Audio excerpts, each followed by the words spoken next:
Boa noite, ouvintes da Rádio Cultura Online Brasil. Boa noite, ouvintes da Rádio Internacional Lusófona. No ar, mais um programa Culturas e Identidades com Loriel Rocha.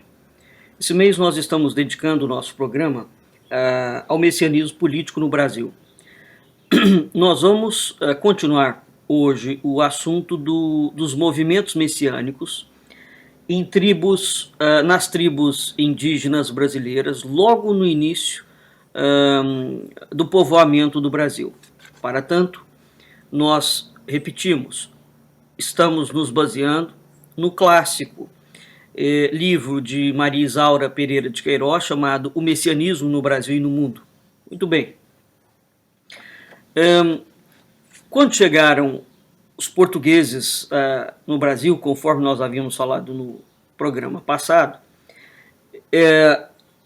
a costa estava povoada por índios guaranis, que pareciam que haviam se instalado recentemente na região, né? Eles conheciam, esses índios, muito pouco da arte da navegação, quase não utilizavam produtos marítimos, não é?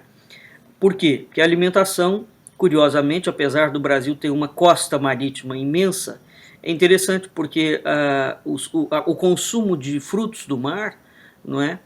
Não faz parte da alimentação indígena, e que é uma alimentação basicamente baseada em caça, em produtos agrícolas e em algumas espécies de peixe de rio. Então é muito interessante isso, né? Esse é um fator que até hoje não mereceu assim acurados estudos. Por que a gastronomia indígena, ou que seria chamada de gastronomia indígena, não contemplaria, né, esses elementos do mar, uma vez que nós temos uma quantidade, o Brasil é pródigo, não é, em água doce e em água salgada. Bem, um dos autores que vai falar sobre isso, que vai descrever, é exatamente o alemão Kurt Namendaju. E ele levantou a hipótese de que esse povoamento recente teria sido o resultado de uma grande migração indígena, uma migração religiosa, na direção de leste, em busca da terra sem males, né, onde eles levavam tribos do interior até o mar. Ora, isso é um fato comprovado, quer dizer, os índios tinham um sistema de peregrinação contínuo, né? São povos nômades, evidentemente, mas essa situação das vagas sucessivas, né, eles andavam pelo Brasil e, evidentemente, há uma sequência desse avanço tupi-guarani e vários autores descrevem essa migração. E é uma migração religiosa, né? Isso é muito interessante. Bem, serve de base a essa hipótese, que é uma hipótese que o Namendaju levanta, a constatação de que existe entre os índios, tanto na mitologia deles quanto na estrutura social, elementos que identificam esse comportamento com movimentos messiânicos. É claro que, veja bem, o messianismo em si é uma teoria originária da tradição judaica, da tradição cristã e também da tradição muçulmana, certo? O que se pode fazer em relação ao Brasil? Não se pode falar em Messias no Brasil no sentido originalmente cristão, quer dizer, os índios não acreditam em Jesus, os índios não acreditam em Adonai, quer dizer, o Deus judeu, e tampouco acreditam no Imam Mahdi, que é o Messias do Islã, não é? Agora, então quando se fala em movimentos messiânicos, é preciso entender que há paralelismos notáveis. É por isso, a gente simplesmente utiliza um linguajar, não é, uma definição, para tentar traçar uma comparação. Muito bem. Os primeiros cronistas, né, então os índios realizavam, eles tinham na sua estrutura social, na sua mitologia, elementos que serão, curiosamente, muito próximos dos movimentos messiânicos, né? Então, os os primeiros cronistas e os missionários religiosos, jesuítas, franciscanos, etc., vão assinalar uma efervescência religiosa. Os tupis guaranis eram muito religiosos nos primeiros tempos do povoamento do Brasil. Haviam, por exemplo, profetas indígenas que iam de aldeia em aldeia, e eles se apresentavam como a reencarnação de heróis tribais, e eles incitavam os índios a abandonar o trabalho e a dançar, porque estaria vindo um novo tempo, que ia instaurar na Terra uma espécie de idade de ouro, né? E esse tempo estava próximo. Veja que isso é, curiosamente, uma linguagem muito próxima do messianismo, né? Para não dizer praticamente idêntica.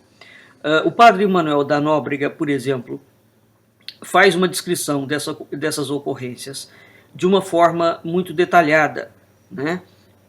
Bem, o que acontece? Quando os índios chegavam e traziam, os profetas, né? E traziam essas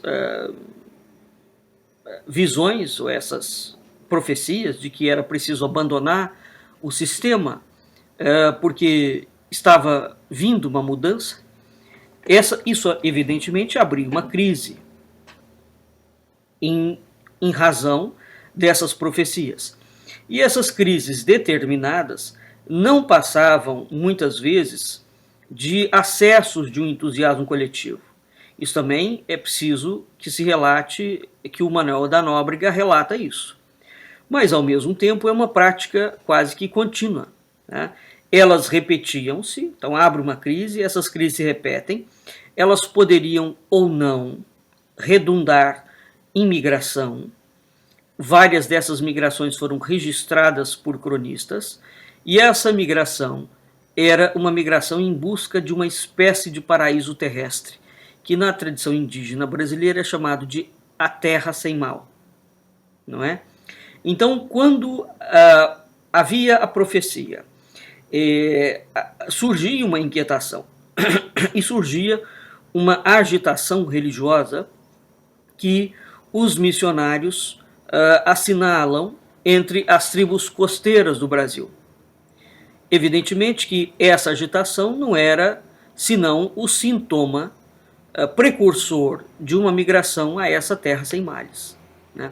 Então, esses movimentos em busca de um paraíso nativo foi registrado por inúmeros cronistas, por inúmeros jesuítas, e esses movimentos foram estudados principalmente por Kurt Namendaju, Alfred Metro e Egon Schaden, né, que vão designá-los como messiânicos, então quase messiânicos. É a partir, portanto, desses estudos que futuramente vai se consolidar um tipo de linha de pesquisa no Brasil, não é?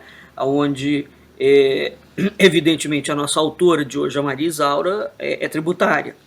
E essa obra da Maria Isaura é uma obra que foi lançada no início da década de 60, de 1960, e é uma obra pioneira sobre todos os aspectos, porque o tema do messianismo no Brasil não é tratado, né? Quer dizer, o messianismo faz parte da história da coroa portuguesa. Há três nomes distintos para designar esse messianismo, são o Desejado, o Encoberto e Dom Sebastião. Entretanto, no Brasil, o tema do messianismo, depois da independência, portanto, depois de 1822, o tema caiu em anátema, né? E todas as vezes que a temática volta à baila, ela sofre uma censura ferrenha. Vamos lembrar aqui do episódio dramático de Canudos, onde todos os revoltosos, não é, foram literalmente assassinados pelo exército. Não sobrou nem uma criança e não há força de expressão. Foram todos assassinados. Foi um dos episódios mais cruéis da história brasileira, né? A violência que se colocou ali foi sem precedentes. Mas voltando aqui, então estes estudos do Namendaju, do Metro e do Schaden serão os estudos que vão designar, portanto, essas descrições que os cronistas e os jesuítas fazem como messiânicos, né, ou quase messiânicos, sempre tendo em vista, repito, aquela ideia que existe dos estudos do messianismo na Europa, né? Então esses autores vão buscar paralelismos, e eles existem, e eles são curiosamente, assustadoramente similares. E não só nos índios brasileiros, hein? É preciso que se diga, todas as tribos indígenas da América Central, da América Latina, portanto da América do Sul e da América do Norte, todas elas têm uma característica, um componente messiânico muito forte. Isso é muito interessante. Bem, voltando, o primeiro indivíduo a datar de 1539, segundo Alfred Métraux relata, que encontrou em vários documentos, foi relatado por Pero Magalhães Gândavo, né? Gândavo fala que, sob a orientação do feiticeiro Viaruzu, partiu uma grande quantidade de tupis das costas brasileiras. 10 anos depois, eles chegavam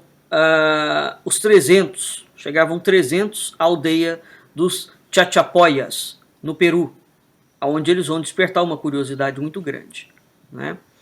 Então, eles estavam novamente em busca da ideia da imortalidade e do descanso eterno, né? O Métraux aqui faz uma colocação. Depois deles buscarem inutilmente o paraíso, eles retrocederam. Eles buscavam o paraíso no leste, e eles retrocedem e passam a buscar no centro da Terra.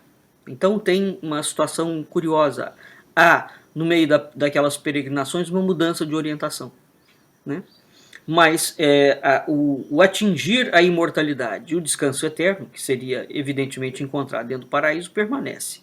Então, sabe-se de uma tentativa de segunda migração, que aconteceu em 1562. 2 feiticeiros pregaram o êxodo a aldeias indígenas da Bahia. E essa aldeia tinha 3.000 habitantes. E esses habitantes se dispunham a partir quando um missionário jesuíta conseguiu impedi-los, né? Em 1569, teve na Bahia, novamente, na região do Rio Real, uma fome e uma doença muito grande, que exterminou os índios aldeados pelos jesuítas e fez com que os restantes fugissem para as florestas.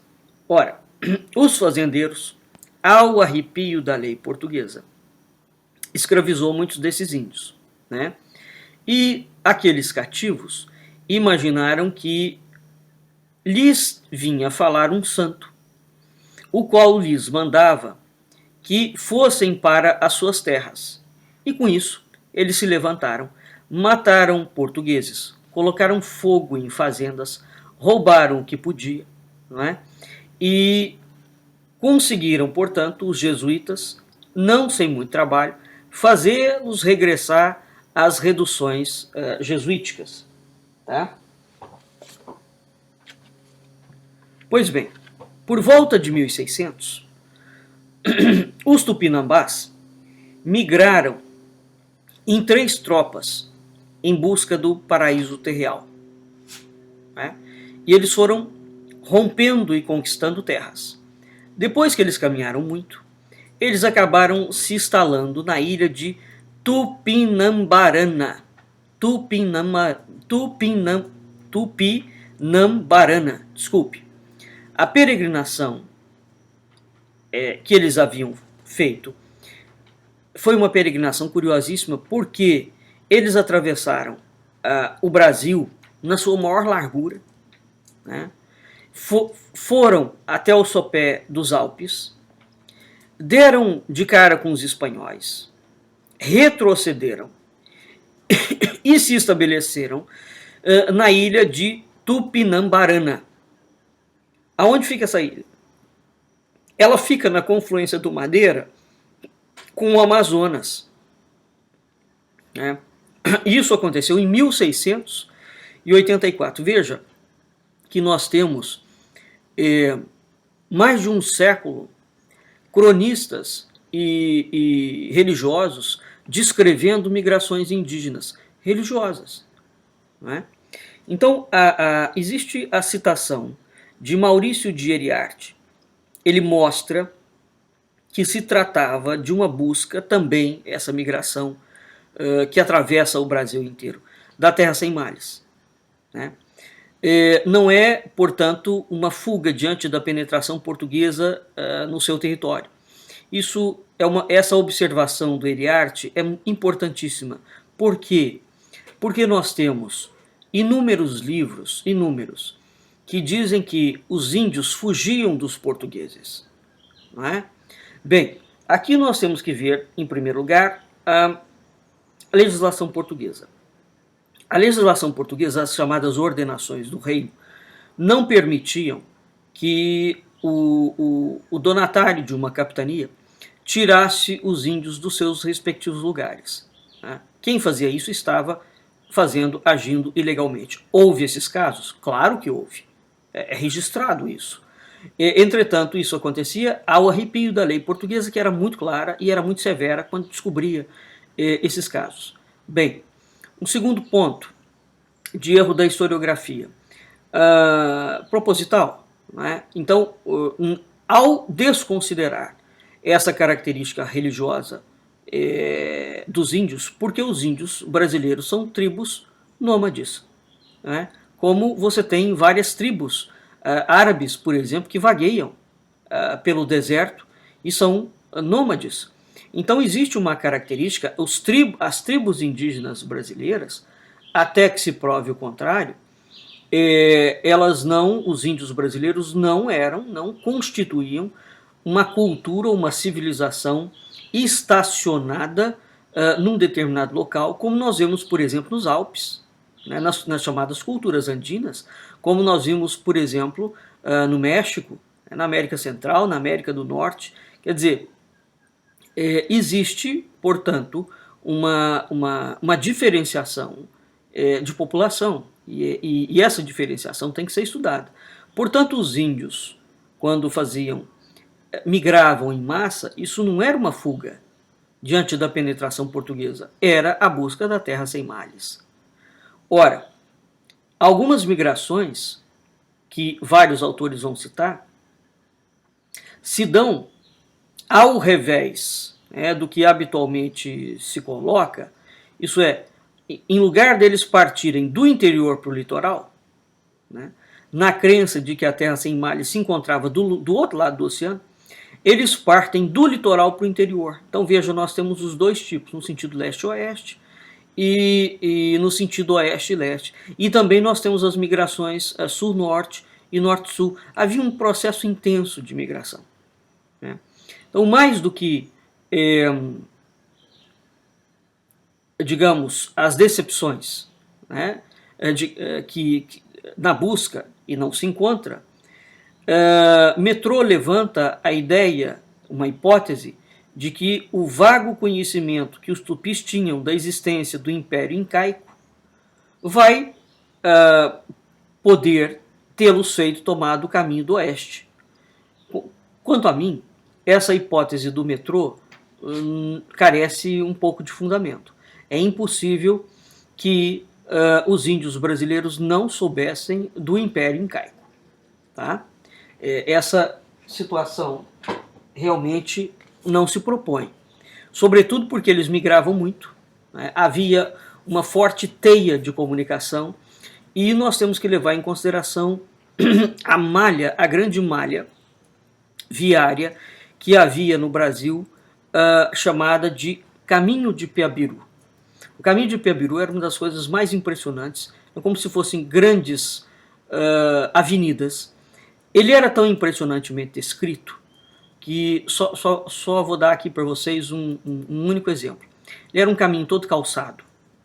Os pedaços desse caminho que ainda restam, então, parte no Paraná, alguma parte em São Paulo, foi descoberta alguma coisa em Minas Gerais, no Mato Grosso.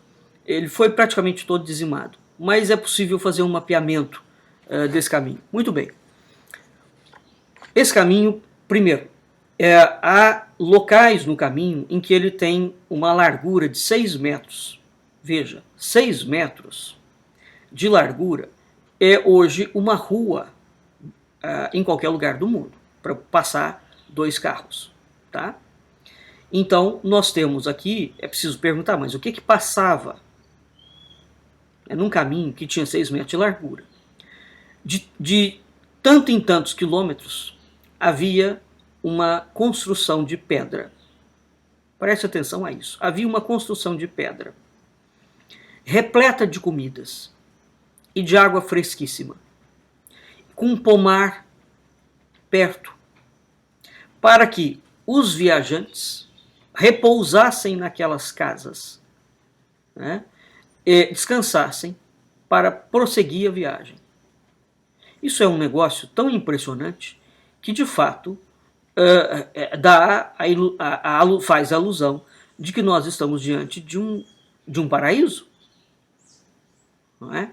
Então nós temos descrições pelos cronistas e pelos jesuítas que são feitos de achados arqueológicos tidos como mirabolantes, mas eles não são, não.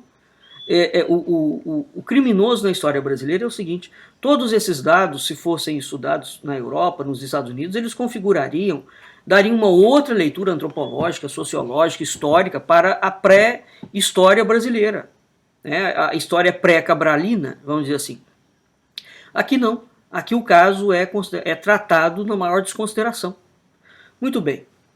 Então, voltando. O metrô, portanto, coloca que os tupis não tinham conhecimento do Império Incaico. Eu discordo dessa visão dele. Bom, o Peru, ele coloca isso porque ele fala que, diante da impossibilidade de explicar a razão que essa corrida, né, que essa migração foi chegar aos pés dos Alpes, portanto, deu de cara com o Império Tupi, ele não admite essa possibilidade de que os índios, portanto, se encontrando, porque os incas eram muito ferozes, os brasileiros se encontrando com os incas soubessem da existência do império. Bem, o Claude d'Abbeville, ele observa também movimentos semelhantes nos anos de 1605 e nos anos de 1609. Em 1605, o d'Abbeville descreve que um pajé promoveu a migração, uma migração que envolvia 12 mil índios. Veja bem o volume do negócio. 12 mil índios.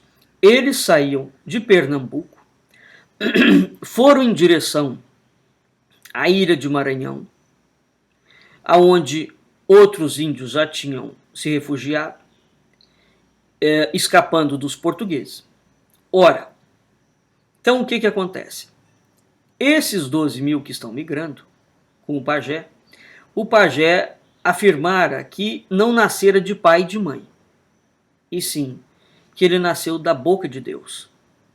E o pajé veio anunciar a palavra divina e era quem dava a fertilidade à terra, mandava no sol, mandava na lua, outorgava aos índios bens e alimentos. O pajé não comia como os outros homens, ele nutria-se de um tipo de licor que Deus lhe mandava. Mas o companheiro dele, que junto com ele apareceu e que andava sempre ao lado dele, se alimentava normalmente. O companheiro participava dos despojos de luta, quando havia, por acaso, resultante de guerra, né? Ora, quando ele entrou numa aldeia, o profeta era precedido por um batedor. Então, antes de entrar numa aldeia, o profeta era precedido por um batedor. Esse batedor anunciava a chegada dele, contava quem ele era, né? E ameaçava a tribo caso a tribo recusasse-se a receber o profeta. Ele ameaçava com peste, com doença, com fome, com escravidão, aqueles que não reconhecessem o profeta que estava por vir, e além de não reconhecer, a vinda do profeta necessariamente deveria gerar uma obediência da tribo. Né? Então esse profeta, ele guiou os seus adeptos por 500 ou 600 léguas. Vamos considerar que cada légua tem 6 quilômetros, não é? Muito bem. Isso é a distância do Rio de Janeiro a Brasília, para a gente ter uma ideia. Né? Ora, da cidade do Rio de Janeiro a Brasília. Portanto, é um percurso de peregrinação violento, com 12 mil índios. Imagina o deslocamento de um negócio desse. Né? Então, o profeta guiou os seus adeptos, chegou ao Maranhão, encontrou a resistência de outros índios, que são os potiguaras. Os potiguaras estavam auxiliados pelos franceses, e morreu o profeta nessa luta, e morreu o companheiro dele. Muito bem. Esses índios, os que restaram depois da guerra com os potiguaras e os franceses, eles regressam a Pernambuco. Tá? O segundo movimento, que vai ser registrado, não é, por d'Aubervilliers, vai ser em 1609. Existe uma personagem na mitologia indígena chamado Jurupari. Jurupari é um demônio. Né? O Jurupari apareceu aos Tupinambás, em Pernambuco, e propõe a eles meios para se libertar dos brancos e para que eles coloquem fim também às condições penosas em que eles se encontravam. E prometia o Jurupari, repito, que é uma encarnação do demônio, prometia que se eles o seguissem, ele os levaria para o paraíso terrestre dos Caraíbas e dos profetas. Eu falei no programa passado que a palavra Caraíba, ou Carai, né, o Carai é o profeta. Tá? Então, eles não eram, os índios não identificavam somente o profeta nas tribos indígenas. Eles identificaram muitos brancos como se fossem um Caraíba. Então, o Caraíba era o profeta. E quando eles identificavam um branco, um português ou um espanhol como um Carai, né, como um Caraíba, um profeta, eles seguiam. Tá certo? Então, isso é uma situação muito curiosa. Quer dizer, o Jurupari, veja que interessante, né? O Jurupari vem, apresenta-se, fala que vai levá-los para o paraíso terrestre dos Caraíbas e dos profetas. E o povo foi atrás dele. Segundo a descrição do d'Aubervilliers, nós temos um número superior a 60 mil. De novo, imagina o exército romano, ou imagina qualquer exército andando com 12 mil homens. Se a gente pensar em termos de logística, né, o que exige esse negócio é uma brutalidade. Agora coloca 60 mil. Pelo menos essa é a descrição do d'Aubervilliers, não sei de onde, sinceramente, ele tirou esses cálculos, não é? Mas seja lá como for, mesmo que você reduza consideravelmente esse número, vamos dizer assim, você coloca 1000 pessoas para fazer um processo de migração, permanece a questão da logística, aonde que eles vão comer, aonde que eles vão dormir, como é que eles vão fazer esse processo todo, né? Muito bem. Então esse povo foi atrás dele, de novo, andou 600 léguas, portanto andou mais do que do Rio de Janeiro até Brasília. E pouco a pouco eles foram perdendo a fé no Jurupari. Né? Eles foram encontrados por um senhor, o senhor de La Ravardière, que os levou para junto de outros indígenas que já estavam refugiados na ilha do Maranhão. Tá? Então o Maranhão tornou-se um enclave francês contra a coroa portuguesa. Não pensem vocês que os franceses estavam acolhendo essas migrações porque os franceses são bonzinhos e gostam de índios. Muito pelo contrário. Os franceses intencionavam, evidentemente, fazer uma guerra à coroa, né? Bom, esses movimentos, portanto, de migração, levado por um demônio, pelo Jurupari ou por um profeta, tanto faz, esses movimentos também aconteceram na Bahia, né? Aconteceram em Pernambuco, aconteceu em São Paulo. Quem descreve isso, por exemplo, é o José de Anchieta. Ele descreve um evento que aconteceu em Piratininga em abril de 1557. Portanto, os jesuítas tinham praticamente acabado de chegar ao Brasil, né? Ele descreve o seguinte, ele fala que tinha um feiticeiro que todos seguiam e veneravam como um grande santo. Veja, ele é um jesuíta, evidentemente que ele está usando uma terminologia cristã, né, aplicado, porque nós não temos a ideia de feiticeiro nem de santo entre os índios, tá certo? Mas ele está fazendo um paralelo, evidentemente. Então, anda pelo sertão um feiticeiro em que os índios o têm como um grande santo. O feiticeiro recebe tudo, né? Os índios dão tudo que tem. E porque se eles não fizerem isso, eles creem que o feiticeiro, com os seus espíritos, os matará. Vamos lembrar isso sempre. A aparição de um profeta numa tribo implicava, digamos, na quase submissão da tribo ao profeta, não é? Eles tinham que seguir o profeta, eles tinham que obedecer. Ora, então, esse feiticeiro, metendo fumo pela boca, aos outros dá o espírito. O fumo é aquilo na tradição indígena que traz o espírito. Daí a ideia do cachimbo, né? Quando você fuma, o índio não é viciado em fumo, né? Ele fuma ritualisticamente, pelo menos o índio naquela altura.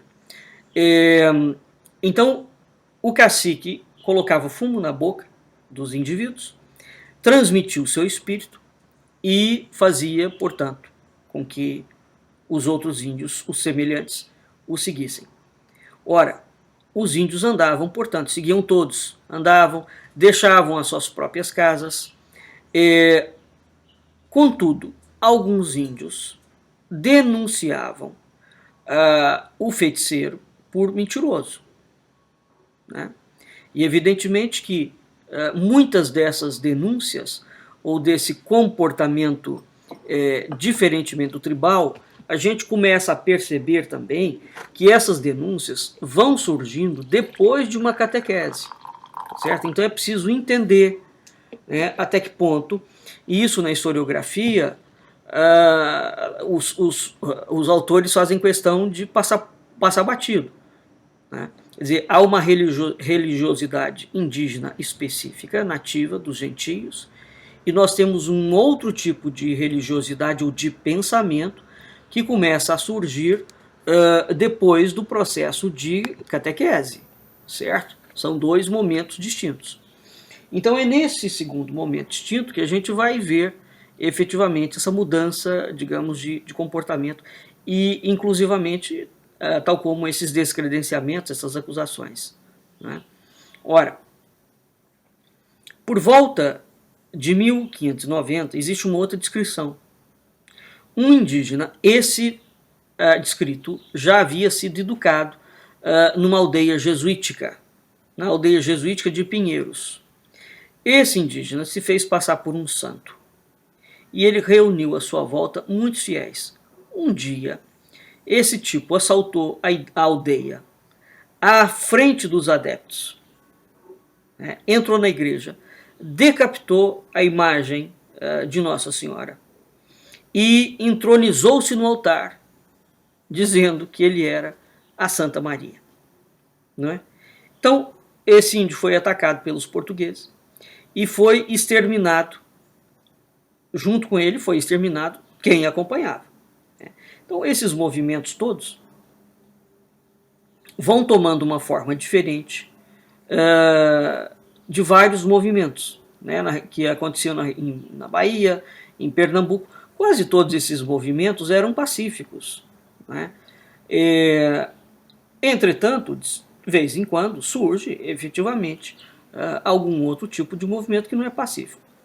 Agora, um dos movimentos mais detalhadamente narrados nessa época e que está presente num documento chamado Confissões e Denunciações da Inquisição na Bahia, ele fala que teve lugar entre os índios que foram escravizados das plantações do recôncavo baiano. Repito mais uma vez, a coroa portuguesa proibia a escravização.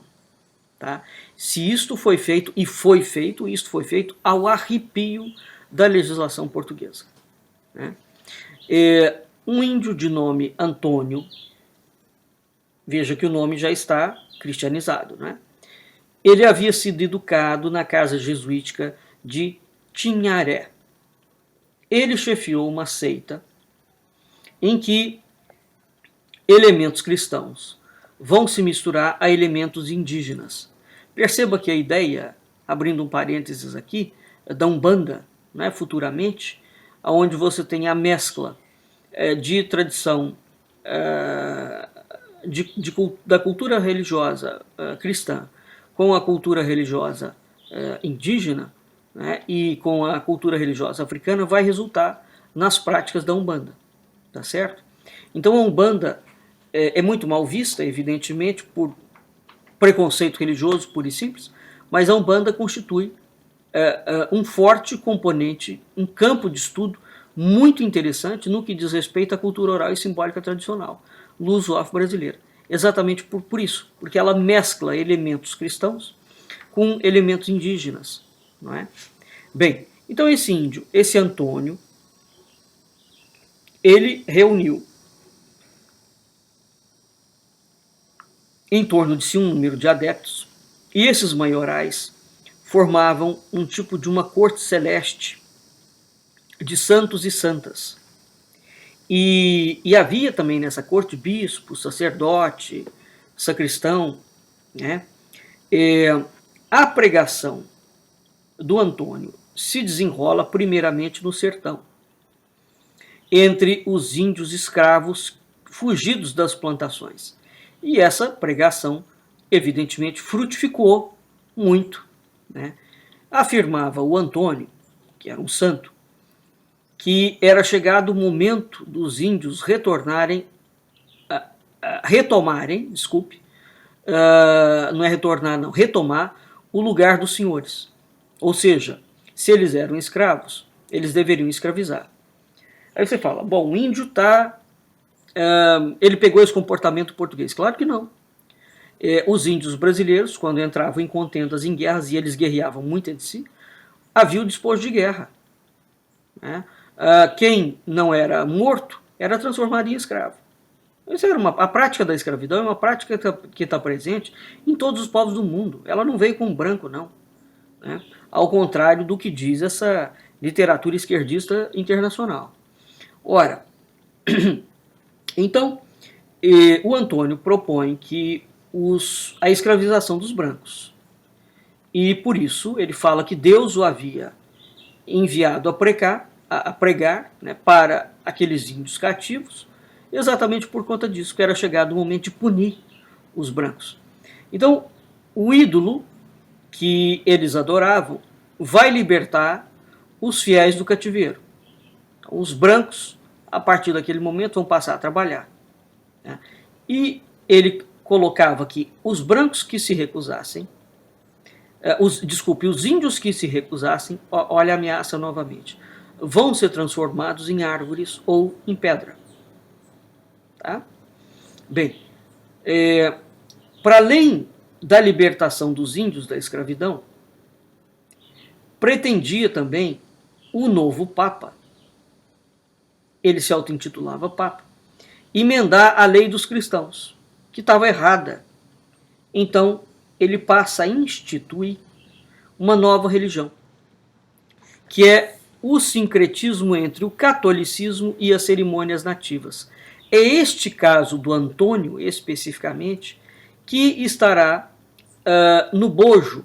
Digamos, se a gente busca uma origem para a Umbanda, o primeiro o movimento mais clássico em relação a isso, que vai fazer esse sincretismo, é precisamente o caso do Antônio, que, repito, está descrito, a documentação é vastíssima, chamado Confissões e Denunciações da Inquisição na Bahia. Tá?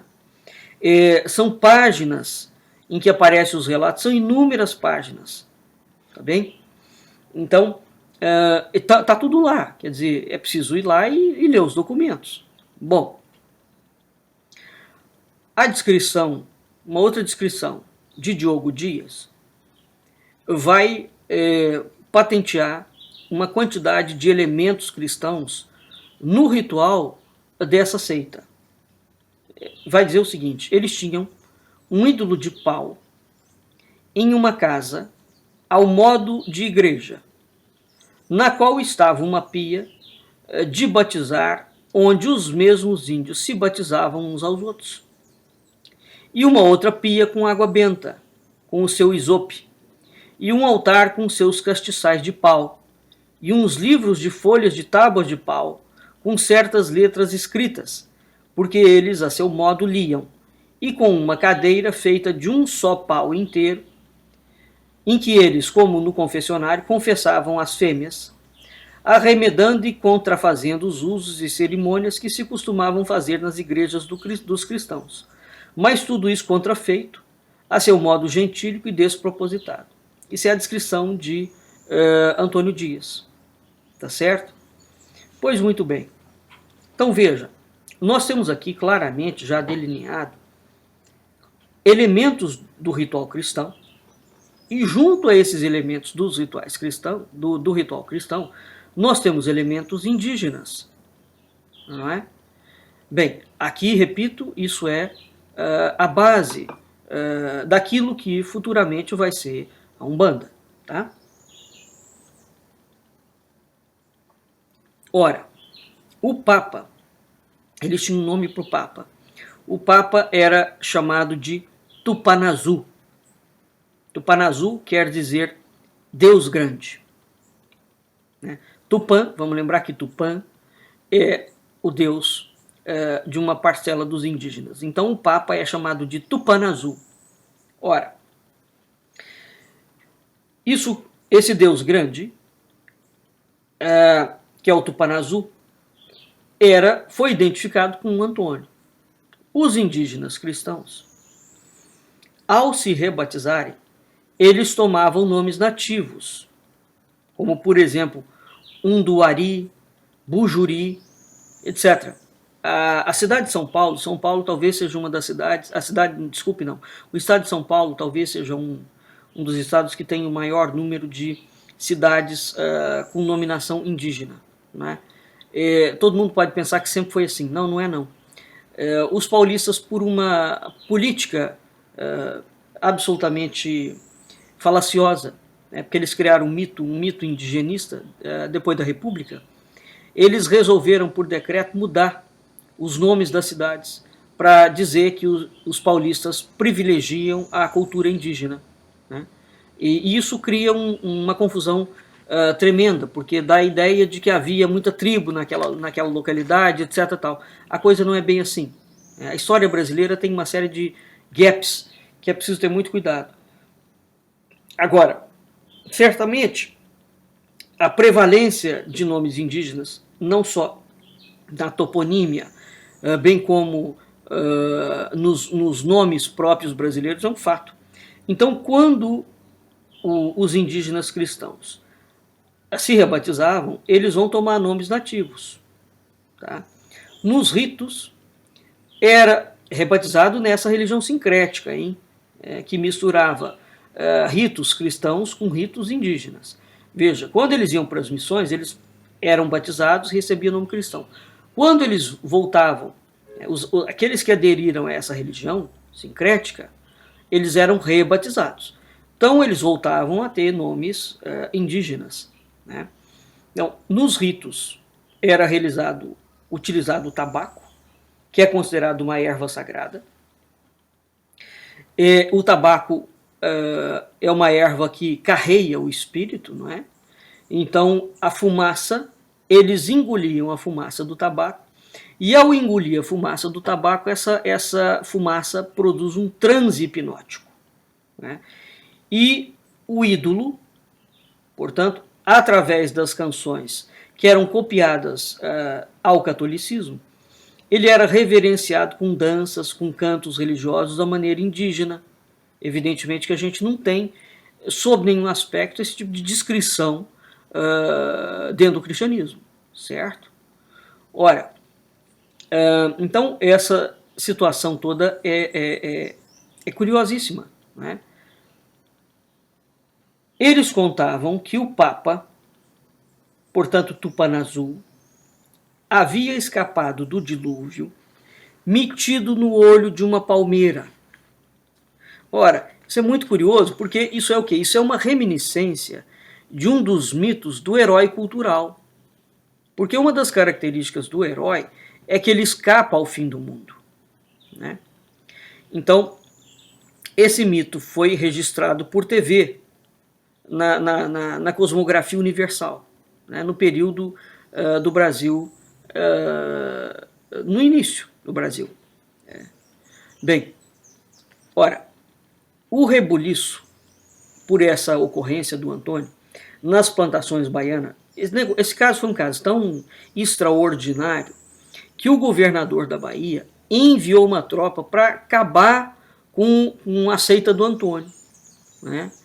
E, evidentemente, ele conseguiu, malgrado a proteção que foi dispensado por Fernão Cabral de Ataíde. Então, Fernão Cabral de Ataíde, que era um grande senhor de terras e de escravos, né,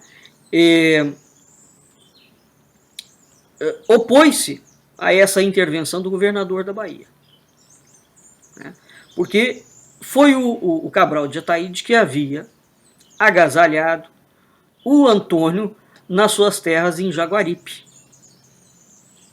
Tá? Um autor que vai reconstituir a história da santidade foi o José Calazans, né? O Calazans fala que a quantidade de fuga de escravos de mameluco houve uma quantidade brutal quando surgiu a seita que o governador Manuel Teles Barreto, por temer um ataque a Salvador, determinou providências. E ele mandou ao sertão uma companhia militar, né, para acabar com ela. O dono das terras, que era o Fernão Cabral de Ataíde, no entanto, já tinha mandado seus homens sob a direção de um mameluco, que era o célebre Língua de Terra, né, que tinha como codinome Tamacaúna. O Tamacaúna pretendia atrair os camponeses da seita para sua propriedade, a fim de aumentar os seus escravos, evidentemente. E ele vai conseguir do governador que sustasse a expedição oficial, argumentando que se o Papa indígena, né, viesse a saber que eles mandavam tropas contra ele, ele mandaria os de Ataíde, que lá já tinham chegado. Portanto, deflagra-se uma guerra, né? Ora, o governador acedeu, retirou os seus homens, e o Tamacaúna trouxe para Jaguaripe os adeptos do Papa, né, da sua santidade, né? E eles se instalaram numa aldeia que tinha alguma distância da sede, né?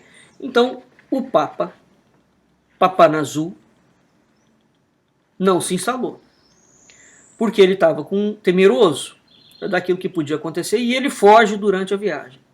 Isso foi um escândalo enorme. O Fernão Cabral se arvorou como protetor de uma heresia, não é? Isso era complicadíssimo. Imagina isso num regime naquela altura, e num regime monárquico e cristão. Então, a atitude do Fernando Cabral era punida sim, severamente, né? Então, ele arvora-se como protetor de uma heresia, agasalhou nas suas terras, né? E dava a eles tudo o que eles precisavam.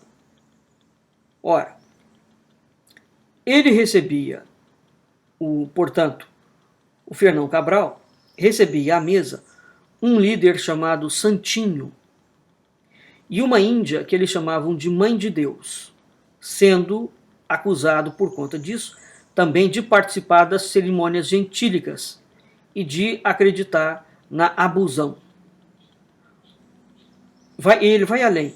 Ele proíbe qualquer branco de ir à aldeia sem a licença. Eles têm recomendação expressa de não caçoarem dos ritos. Havia uma quantidade muito grande de escravos, fugidos até de Salvador, que vão engrossar essa seita, que reunia índios batizados, índios pagãos, mamelucos, brancos, enfim, era uma miscelânea aquilo ali. Então o governador resolve acabar com isso. E em razão disso ele manda tropas lá para as terras do Cabral. Né? O Cabral se opõe, mas evidentemente ele se rende à evidência de que não adianta, ele tem que se abster de intervir, e efetivamente o governador, com um ajuntamento destacado, ele dissolve, mata muita gente, destrói o templo, destrói as choças, destrói pelo fogo. Né? Os santos, as santas, todo mundo é levado prisioneiro, todo mundo acaba na prisão do reino. Então tem casos assim absolutamente formidáveis descritos pela história do Brasil. Ora, por que esse caso é, entre outras coisas, interessante? Porque o que caracteriza esse movimento é o fato do líder se apresentar como um santo e não como um caraíba. Certo? E ele dirige um conglomerado de indígenas doutrinados ou não pelos padres, num cerimonial que vai reunir ritos indígenas e ritos cristãos. Então esse caso é um caso singular, porque é um índio que assumiu completamente, digamos, incorporou o papel de santo e pronto, passa a apresentar-se como um santo católico, né, como um santo cristão.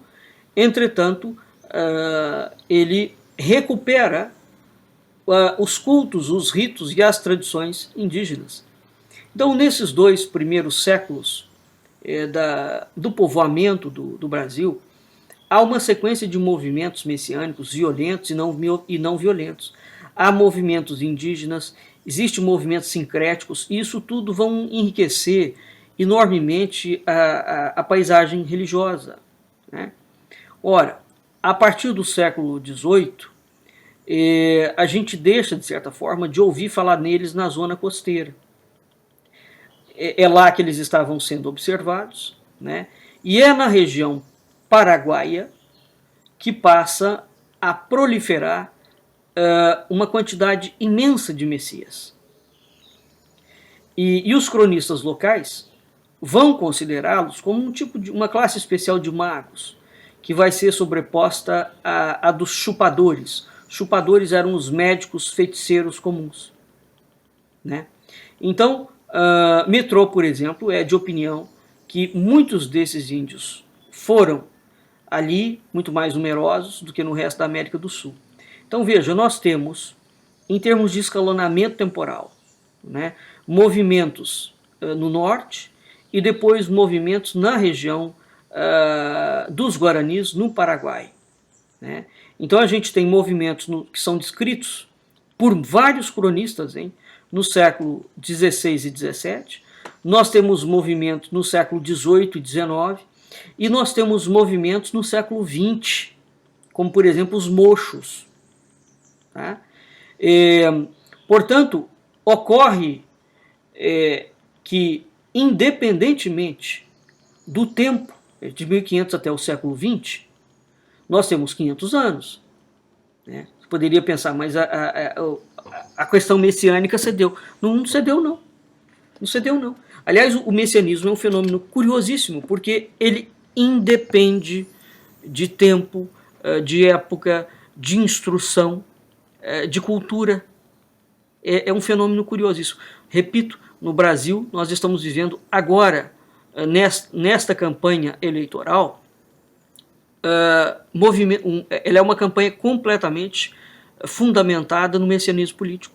Quer dizer, o PT tem uma campanha consabidamente messiânica, sobre a qual eu venho falando há muito tempo, e o Jair Bolsonaro, certo? Então o messianismo político é algo que nós estudamos no terreno religioso, né, e nós estudamos no terreno político. E ao longo de toda a trajetória do século XX, nós tivemos inúmeros autores, inúmeros filósofos alemães, judeus e não só, que estudaram e propuseram teorias completamente embasadas no messianismo político. É só no Brasil que ninguém fala dessas coisas, né? Esse fato, essa presença desses movimentos, ela é uma presença constante na história do mundo, na história do mundo do Ocidente, tá certo? Bem, então hoje nós vamos ficando por aqui e vamos ver, eu vou programar vou fazer um programa com mitos messiânicos das Américas, né, como um todo, extrapolando o Brasil, para a gente ter uma ideia, né, como isso é interessante, tá? Porque de fato, e isso vai ser uma das grandes razões pelas quais os jesuítas e os franciscanos, quando vêm fazer o processo de evangelização nessas terras, eles encontram com muita facilidade um acolhimento, porque havia um paralelismo muito interessante. Me lembrei aqui, só para finalizar o nosso programa, a moda de viola brasileira, conhecida como cururu, não é? É uma moda de viola resultante exatamente de um sincretismo entre os jesuítas e os nativos indígenas. Isso resultou, a moda de viola brasileira é resultante do cancioneiro medieval galaico português, tá certo? Não é o sertanejo, hein? É a moda de viola, ou seja, é a viola caipira, é aquilo que emblematizado na Inesita Barroso, na Helena Meirelles, nesse povo todo, é a moda caipira, tá? Então essa moda caipira, ela é resultante, muito pouca gente sabe disto, quer dizer, dos cancioneiros medievais e na junção desses cancioneiros com os ritos indígenas, tá certo? Tá aí o Brasil. Veja como é interessante nós estudarmos a ideia da cultura simbólica, não é? Desse sincretismo. Isso é um sincretismo. Então, quem nunca ouviu o cururu, tem vários tipos de moda de viola, né? O cururu é o estilo mais arcaico, digamos, é o primeiro estilo. E ele surge a partir disso. Até hoje em São Paulo permanece uma cidade, agora me escapa o nome dela, onde permanece sendo tecida exatamente o mesmo ritual indígena jesuítico de mais de 400 anos atrás, né? E essa cidade tem que ser visitada, porque efetivamente torna-se um exemplo dramático, não, um exemplo fantástico desta memória, não é, preservada dentro da cultura brasileira. Muito bem, vamos ficando por aqui e até a semana que vem no nosso próximo programa. Um abraço, até mais.